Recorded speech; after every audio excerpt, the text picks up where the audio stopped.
live here on S3 and it's Tuesday, which means a brand new episode of Skin Sessions where we really get to delve deep into thought-provoking topics by encouraging brave conversations that are more than just skin deep. Now, this week we are unpacking modern masculinity. Now, get this, man up, boys will be boys, boys don't cry.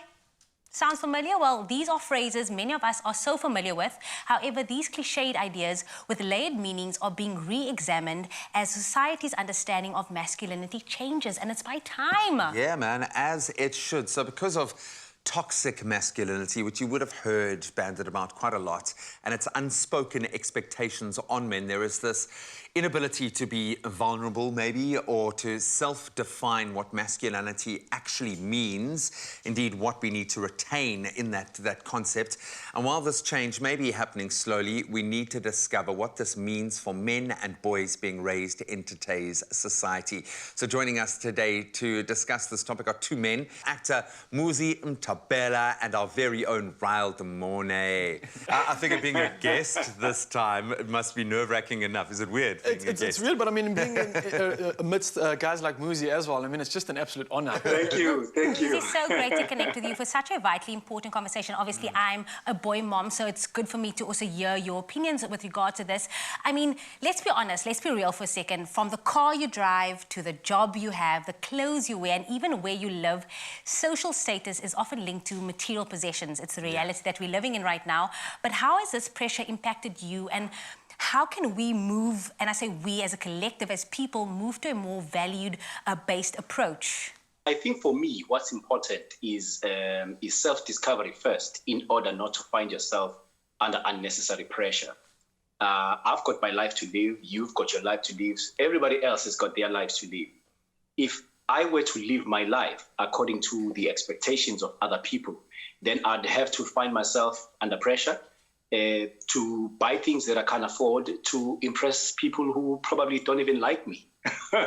So for me, self-discovery, to know who I am, is very important. No, that definitely rings true. And I think often, you know, maybe it's an industry thing where people expect you to live up to a particular status, especially with the car and things like that. But it's something that you don't necessarily have to live in.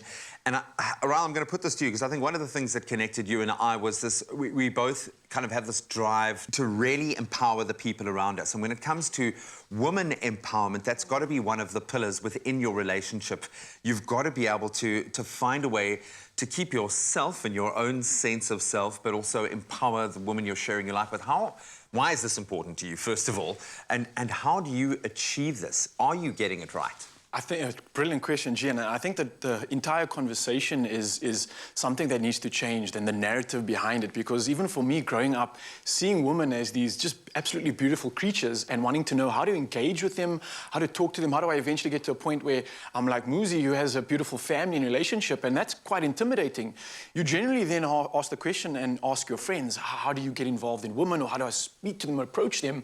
And then starts this rules of, you need to do this, you have to do this. You gotta have game, man. You gotta have game. And then you get all these externals put into you, and there in that moment you stop becoming yourself.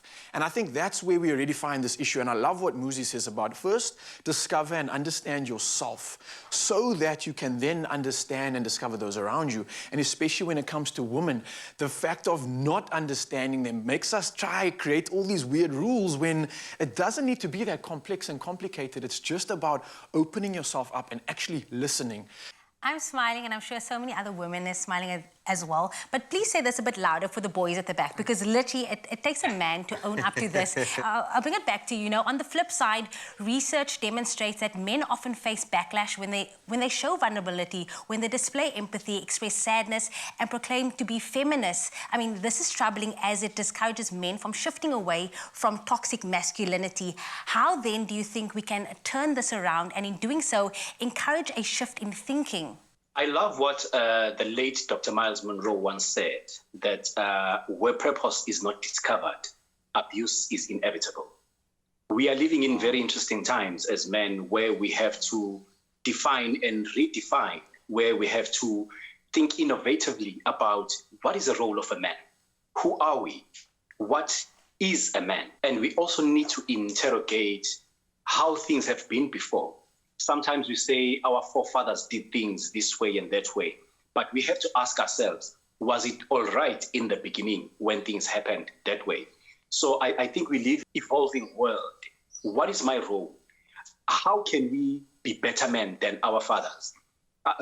Does it mean changing a nappy for my daughters or for my son? Does it make me any less of a man? So these are all questions that we need to ask ourselves. What is the role of a man today? I think we need to come to a point as men where we redefine our role and realize that we are tough because we need to be protectors. A man needs to be a lover. A man needs to be a comforter. My children need to come to me knowing that if I come to my father, he's going to sort out every problem that I have. Instead of where I grew up, we used to say, "Ubaba ibhubesi," the father is a lion. When he comes into the house, all he does is he growls at the children, he growls, everybody runs away from him.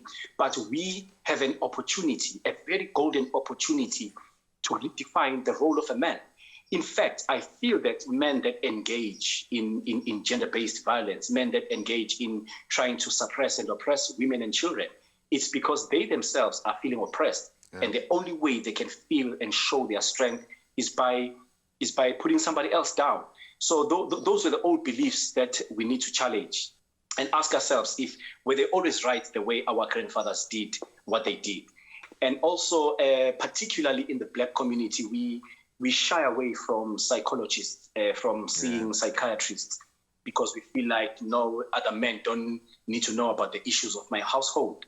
But if I'm drowning as a man, I need to reach out, because the truth is, some of us didn't grow up with father figures. The next thing, I get married and I'm expected to be a man, which is a creature that I've never seen before.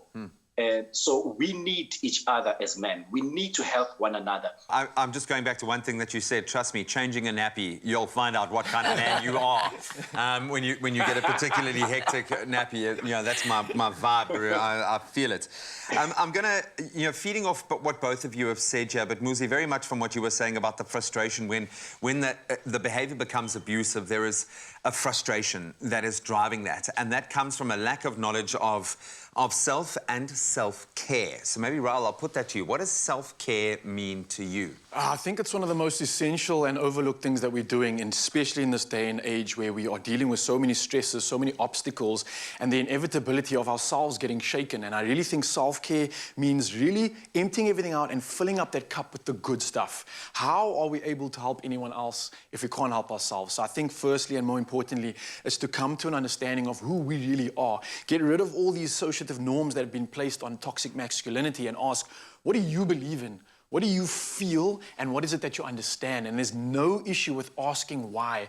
In this generation, I think we are a generation of dreamers and believers, and we're asking why because we can change that narrative. There's small things as well. Our daily rituals, taking cognizance of the power that we do have is quite important. I think even something as simple as looking after yourself from the aesthetic point of view. Yeah.